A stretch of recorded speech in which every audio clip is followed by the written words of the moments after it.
Que alegria! Estamos aqui num lugar muito especial. Essa é uma igreja que está em cima, aqui embaixo está a prisão de Paulo. Nós estamos esperando para entrar e foi tão engraçado, porque sabe que eu me divirto nas coisas que eu faço também, né? Tem um trecho da Bíblia, depois eu vou pôr o texto aqui, que Paulo fala que algumas pessoas foram para Roma e procuraram ele em Roma até encontrar. Nós também viemos aqui com a nossa família, vim eu com meu marido procurando e a gente não achava esse lugar. Eu já tinha vindo aqui em 2019, mas eu não encontrava onde era esse lugar. Fomos para dentro do Fórum Romano, voltamos, saímos e, graças a Deus, chegamos aqui. Mas tem uma turma muito grande esperando para entrar, então enquanto isso a gente está esperando. Me senti como os amigos de Paulo procurando onde ele estava, né? E enquanto isso a gente vai conversar um pouquinho sobre o que aconteceu com Paulo para ele vir parar aqui. Na verdade, essa história é contada em Atos, a partir do capítulo 21, que vai dizendo que ele foi julgado pelos judeus e ele estava correndo o risco de ser preso lá. Como ele era um cidadão romano, ele apelou para César. Como vocês podem fazer isso com um cidadão romano?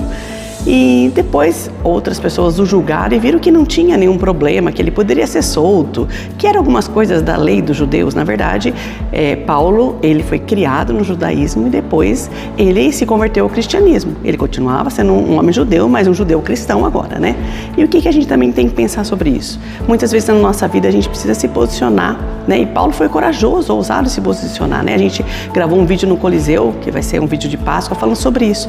Paulo não negou a Cristo. Ele continuou firme, confiando em Deus e não negou a sua fé, mesmo diante da face da morte. E aqui em Roma, acredita-se que Paulo foi morto. E aqui em cima da onde a gente está, foi onde foi a última prisão de Paulo, que é a prisão Marmetina, onde se acredita. Porque o livro de Atos, que Lucas escreveu, e Lucas estava com ele escreveu até o último capítulo, que é Atos 28, escreveu o último capítulo, mas dizendo que Paulo estava numa prisão domiciliar. Ele estava numa casa alugada, numa prisão domiciliar, e ele tinha liberdade de pregar durante esses 2 anos na casa dele. Pessoas iam, tanto que quando ele chegou para Roma, ele veio de Jerusalém. O capítulo 27, se você puder ler, leia a partir do capítulo 21 de Atos. O capítulo 27 fala de uma coisa que, olha como Paulo veio aqui. Ele disse que ele sonhava em vir aqui em Roma, porque ele escreveu uma carta aos romanos, mas não foi ele que fundou a igreja em Roma, tá? Então ele sonhava em conhecer os irmãos de Roma. Porém, e ele escreve isso várias vezes em Romanos. Eu vou até depois aqui pôr os textos aqui para vocês, tá bom? Só que ele não veio do jeito que ele queria, de passagem, visitar, porque ele queria vir para cá e ir para a Espanha. Porém, ele veio de outro jeito. Mas Deus falou muito com ele que ele precisava vir, que ele tinha propósito de estar aqui em Roma. Estamos aqui, agora do lado de fora da prisão Marmetina. Eu estava ali em cima, que é uma igreja, tá? E aqui embaixo, a gente está esperando na fila para entrar lá. Se Deus quiser, vai dar tempo da gente conseguir entrar. Aqui, como que Paulo veio para aqui? Como eu disse, eu estava dizendo, ele iria vir aqui conforme a vontade dele. Ele gostaria de vir aqui de passagem, pelo menos, para conversar com o pessoal da igreja de Roma. Mas ele não veio aqui exatamente do jeito que ele queria. Ele veio como prisioneiro. E ele entrou num navio, se você quiser saber mais, em Atos 27 fala sobre isso. Ele entrou num navio e nesse navio, esse navio naufragou. Mas antes dele vir para cá, em Atos 23, Deus deu uma mensagem muito poderosa para ele. Na noite seguinte, o Senhor, pondo-se ao lado dele, o próprio Senhor ao lado de Paulo, dizia assim: coragem! Assim como você testemunhou ao meu respeito em Jerusalém, deverá testemunhar também em Roma. Olha, tá bom, gente. Quem é minha amiga me conhece, mas eu tô tão feliz de estar aqui, de ter a oportunidade de viver algo que eu nunca sonhei, de gravar o vídeo Amiga Bíblia aqui. Eu vim aqui a primeira vez em 2019, foi muito importante, muito emocionante, mas eu nem tinha um projeto. E agora, 5 anos do projeto Amiga Bíblia, nós estamos celebrando aqui, fazendo vídeos externos. Você tá vendo o celular? O meu cabelo. É que tá muito vento aqui, mas com grande alegria eu estou nesse lugar para celebrar e contar a história em lugares reais para vocês. Paulo, então, foi levado por homens a um navio e ele pegou junto com outras pessoas. Eu acredito que mais de 200 pessoas. Depois você lê o capítulo 26 e 27.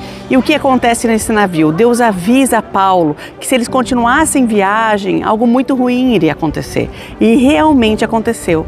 o navio começou a ficar à deriva e eles começaram a lançar tudo o que podiam ao mar, desistiram da própria vida, mas o Senhor falou com Paulo de uma maneira muito especial. E essas palavras estão registradas em Atos 27, a partir do versículo 21, que diz assim: visto que os homens tinham passado muito tempo sem comer, porque eles estavam desesperados, Paulo levantou-se diante dele e disse: Senhor, deveriam ter aceitado o meu conselho de não partir de Creta, é uma ilha, né?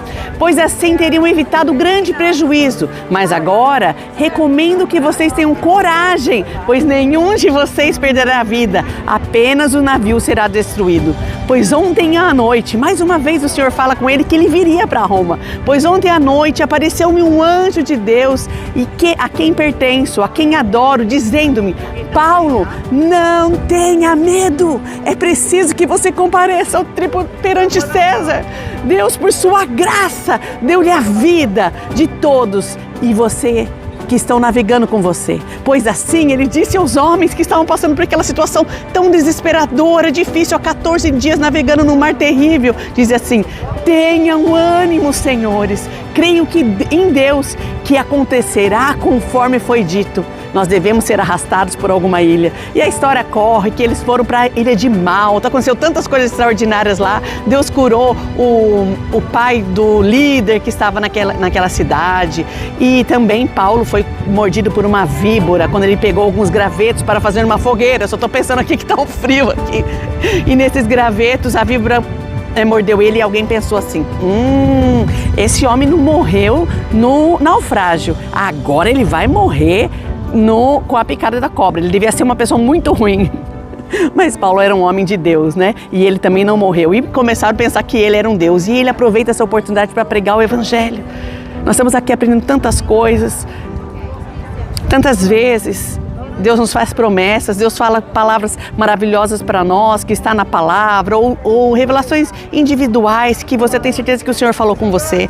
Paulo recebeu a palavra que ele viria para Roma, mas ele não poderia imaginar que ele viria preso. Mas ele não veio para cá com medo, não. Ele sabia que ele tinha muito risco de vir para cá e morrer. E realmente ele foi morto. Mas antes dele ser morto, ele ficou 2 anos numa casa alugada, onde as pessoas vinham à casa dele para pregar a palavra. Eu fico muito feliz de pensar nisso, porque também na minha casa eu recebo pessoas para ouvir a palavra de Deus. Espero que você também abra a sua casa para que as pessoas possam ouvir a palavra de Deus na sua casa. E depois desses 2 anos, acredito que ele tenha sido solto, mas em pouco tempo ele voltou e ficou preso aqui, aguardando seus últimos dias, onde ele escreveu a carta de 2 Timóteo, que foram as últimas palavras dele reveladas, que estão escritas nas Escrituras. Ah, que história maravilhosa, gente. Olha aqui, que alegria a gente estar aqui, olha que lugar bonito. Mas eu quero dizer para você, não é só por estar aqui. Aqui é um lugar especial, mas não tem nada de mais especial do que a gente estar na presença do Senhor, que você pode estar na presença de Deus aí na sua casa, sentindo a presença de Deus, ouvindo a voz dele e ouvindo, coragem, coragem, Deus tem planos maravilhosos para a sua vida, coragem. E eu digo isso para você. 2019, eu estava aqui, comecei em 2020, eu peguei Covid, pensei que nem estaria viva mais. 5 anos do canal Amiga Bíblia já. Coragem, Juliana, é isso que o Senhor está me dizendo, é o que o Senhor fala para você também. Coragem, Deus tem planos maravilhosos, planos de bênção, planos de paz para a sua vida. Coragem, tenha ânimo, senhores, senhoras, tenha ânimo, Deus tem planos maravilhosos. E se por acaso, porventura, te espera uma prisão, se porventura te espera a morte, Deus tem planos maravilhosos para você no céu. Não deixa para amanhã, não. Pode ser muito tarde. Não estou dizendo que você vai ser encarcerada como Paulo, ou que você vai ser decapitada ou morta de alguma outra maneira. Não estou dizendo isso para você, não. Mas estou dizendo, não deixa para amanhã. Viver na presença de Deus é uma das coisas maravilhosas, é a coisa mais maravilhosa que pode acontecer. Estar na presença de Deus, aqui na terra e lá na eternidade. Existe uma morte eterna, mas existe uma vida eterna que você pode desfrutar na presença do Senhor. Louvado seja Deus. Obrigada, Senhor, pelo privilégio de estar aqui. Obrigada por você que está assistindo. Continua com a gente, vamos aprender muita coisa boa. Não só aqui na Itália, em Roma, mas também em breve na Grécia. Aprendam, busque a Deus, leia a palavra, leia os textos que eu te passei. Um abraço bem apertado. Olha o microfone aqui, Um abraço bem apertado e que a Amiga Bíblia seja a sua melhor amiga. Conseguimos! conseguimos gravar lá dentro da prisão de Paulo, gente, foi muito emocionante.